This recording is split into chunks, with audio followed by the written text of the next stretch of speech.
bienvenido. Siempre digo que eres uno de mis emprendedores favoritos. Me parece que lo que haces tiene mucho mérito y una carga notable de idealismo o de altruismo también. Cuéntanos un poco lo que hace Idoven. Muchas gracias por la invitación y por tus palabras. Pues Idoven nació en 2018, después de varios años, desde 2014, haciendo investigación en el Centro Nacional de Investigaciones Cardiovasculares con mi socio, José María Lillo Castellano, y allí intentamos crear un software y digitalizar tareas hechas por los médicos en el hospital. Yo trabajaba en el hospital al mismo tiempo que hacía investigación y escribíamos líneas de código para intentar automatizar esas tareas. Y en 2018 decidimos que había valor en esas líneas de código, que podíamos crear un producto que realmente llegara a la cabecera de los pacientes y ayudar a los médicos y a los pacientes. Y fue la razón por la que creamos Idoven. Idoven ahora lo que ha creado es como un cardiólogo digital, es una inteligencia artificial en la nube que analiza electrocardiogramas, que es la actividad eléctrica del corazón. O sea, es un software de inteligencia artificial, un modelo fundacional que procesa señal eléctrica cardíaca. Y eso es lo que hemos estado creando hasta ahora y se accede a él a través de una API, procesamos los datos y devolvemos diagnósticos en diferentes hospitales y a diferentes países de Europa principalmente, pero también de otras geografías del mundo. ¿Se cuida suficientemente el corazón? Lo digo porque, como sabes, Manu, el deporte es una práctica que, a diferencia de la generación de nuestros padres, todos hemos incluido en nuestra rutina, pero muchas veces hay personas que quizá llevan un poco al extremo esas prácticas sin tener en cuenta realmente, sin haber visto nunca cómo funciona su corazón. Bueno, yo antes de trabajar aquí trabajaba con los deportistas de élite españoles, preparando los Juegos Olímpicos de Río, era uno de los médicos que estaba en ese servicio de cardiología. Y lo que hay que hacer cuando uno hace deporte es ver que puede alcanzar esos objetivos deportivos, ¿no? y hacerlo con un entrenamiento programado, con un proyecto que realmente sepas que estás preparado para esa exigencia cardíaca, ¿no? Desde el punto de vista cardiovascular. ¿Nos cuidamos o no nos cuidamos? Hoy en día creo que la sociedad se guía más por los datos. Cuanto más jóvenes son los pacientes, más buscan en Internet, más buscan información sobre su propia enfermedad, sobre sus condiciones.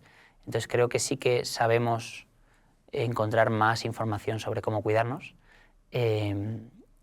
Otra cosa es que cambiemos los patrones de comportamiento humanos que nos permiten cuidar realmente y reducir el riesgo cardiovascular. Pues la obesidad, el tabaco, los malos hábitos de vida, el mal control del colesterol.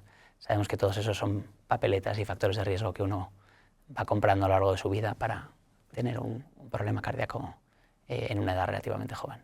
¿Cuál es la ventaja competitiva de tu empresa en relación a la manera tradicional de supervisar los latidos? Sí.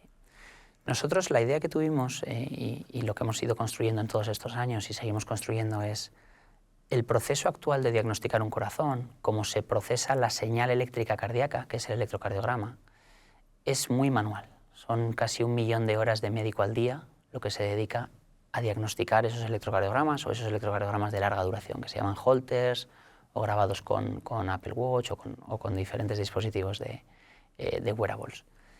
Esa tarea es el inicio de un diagnóstico cardíaco, el inicio de un chequeo cardíaco. Nosotros pensamos en su día que una inteligencia artificial podía automatizar parcialmente esa tarea. Y eso es lo que hemos construido, un software que en esa tarea repetitiva, que es la lectura sistemática de señal eléctrica del corazón, de electrocardiogramas, cómo un software puede reducir esos tiempos, cómo un software puede reducir esa lista de espera, cómo un software lo puede hacer más preciso.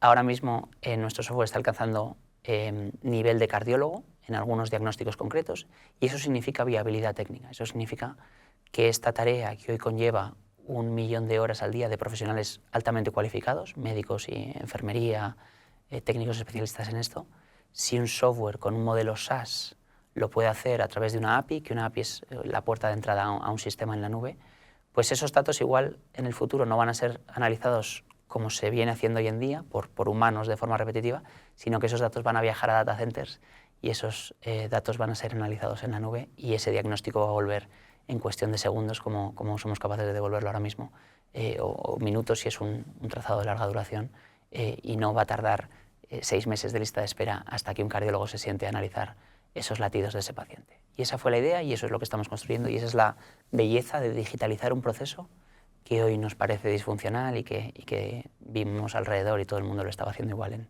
en todos los sistemas sanitarios del mundo cuando empezamos en 2018. Hace poco lanzabais una noticia, bueno, pues bastante llamativa, ¿no? Habéis adquirido 2 supercomputadores de NVIDIA a los que realmente es muy difícil acceder. O sea, no cualquier empresa, incluso dentro del ámbito tecnológico, tiene la posibilidad de comprar unos equipos que hoy en día están muy demandados precisamente por ese tsunami de la inteligencia artificial. Cuéntanos un poco cómo conseguiste cerrar ese trato. Bueno, primero, ¿por qué decidimos crear nuestro propio data center? Y ha llegado un momento en el que tienes una base de datos de pacientes que nos han permitido usar sus datos para enseñar a nuestro equipo de ingenieros y de cardiólogos, enseñar a Willem, que es nuestra inteligencia artificial cardiología. Entonces decides, bueno, tenemos más de 520.000 pacientes ahora mismo con los que podemos seguir entrenando la inteligencia artificial. O sea, ya hay una masa crítica de personas que han creído en el proyecto y que nos han permitido estar donde estamos. Y cómo optimizar ese entrenamiento, pues necesitas grandes capacidades de cómputo. Entonces llegó un momento en el que decidimos que invertíamos en crear nuestro propio data center y comprar esas máquinas NVIDIA, que son las DGX H100. Ahora mismo son las mejores máquinas, los mejores superordenadores que existen para entrenar nuevos modelos, para crear modelos fundacionales de inteligencia artificial. Como tú decías, están muy demandadas, las grandes tecnológicas están comprando estas máquinas y fueron las primeras en llegar a España. Creo que no han llegado todavía ninguna más. Entonces, bueno, eres ese proyecto innovador que necesita gran capacidad de cómputo, que es estratégico porque es de salud, hay un claro impacto en la sociedad. Si la inteligencia artificial funciona, aprende, mejora, hay un claro impacto en mejorar la vida de las personas, muy directo. Un mejor diagnóstico conlleva un mejor pronóstico y que ese paciente va a sufrir menos y va a ir mejor y que ese sistema sanitario va a ser más eficiente, ¿no? Y para NVIDIA pues era un campo estratégico, el campo de la salud. Creo que hay cada vez más inversores convencidos y cada vez más empresas convencidas de que la innovación en salud va a venir por el software. Viene desde hace años siendo por el hardware, se han ido creando hardwares mejores, pero ahora hay una oportunidad real de innovación con un alto valor añadido que viene de crear nuevas herramientas de software. Y eso es lo que estamos creando. Somos una empresa de software que está creando un software de inteligencia artificial en la nube para dar ayuda y ser como un copilot de los médicos que les ayude a ser mejores médicos. Esa fue principal la razón. Y luego, pues bueno, la ayuda de Telefónica, que nos ayudó a tener esos servidores en un espacio adecuado para poder optimizar su rendimiento, la instalación, la importación, todo. Y creo que ha sido un hito muy importante para llevarnos al siguiente nivel, para mantener nuestra competitividad y para realmente hacer un proyecto que rompa la forma en la que se venía haciendo y invirtiendo mucho en esa parte de I+D, esa parte de es un reto muy complicado, esto que hacemos es muy difícil, abracemos esa complejidad y vayamos a por ella con un equipo de ingenieros que es capaz de ir a por ello.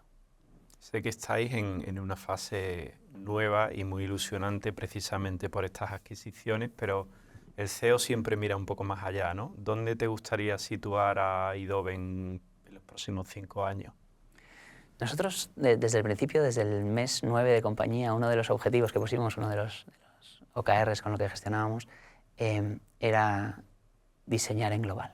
O sea, ejecuta en local, piensa en local, pero intenta ver cómo escala este proyecto, intenta ver cómo esto es una solución global. Los latidos de los seres humanos son los mismos o prácticamente iguales en todas las partes del mundo.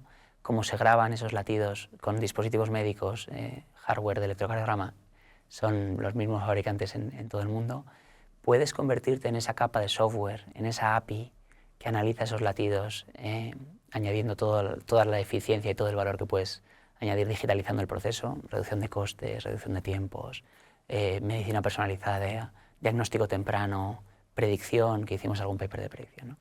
Pero si me preguntas en la ambición, es una ambición global, es cómo seguimos ejecutando en local con un claro foco europeo y convertirnos en líderes europeos en esta tarea, que es ese procesado de señal eléctrico cardíaco, y cómo a la vez estamos diseñando un producto y una infraestructura y un marco regulatorio y todos los hitos que tienes que pasar, que son muy complejos, es un proyecto muy complejo, la validación científica, los estudios de vida real, en el que ves si esa accuracy, esa capacidad de acierto del software es de nivel de cardiólogo, cuando lo llevas a otros flujos de pacientes, a otros tipos de pacientes en otros países, sigues siendo capaz de validar esa capacidad, ¿no? Porque si no, tendría un problema ético con los pacientes en los que estarías poniéndolos en riesgo y no pasarías por el regulador. El marcado CE como producto sanitario que hemos obtenido te dice que el riesgo para los pacientes de usar esta tecnología es bajo y el beneficio es alto, por lo tanto el sistema se beneficia de ello.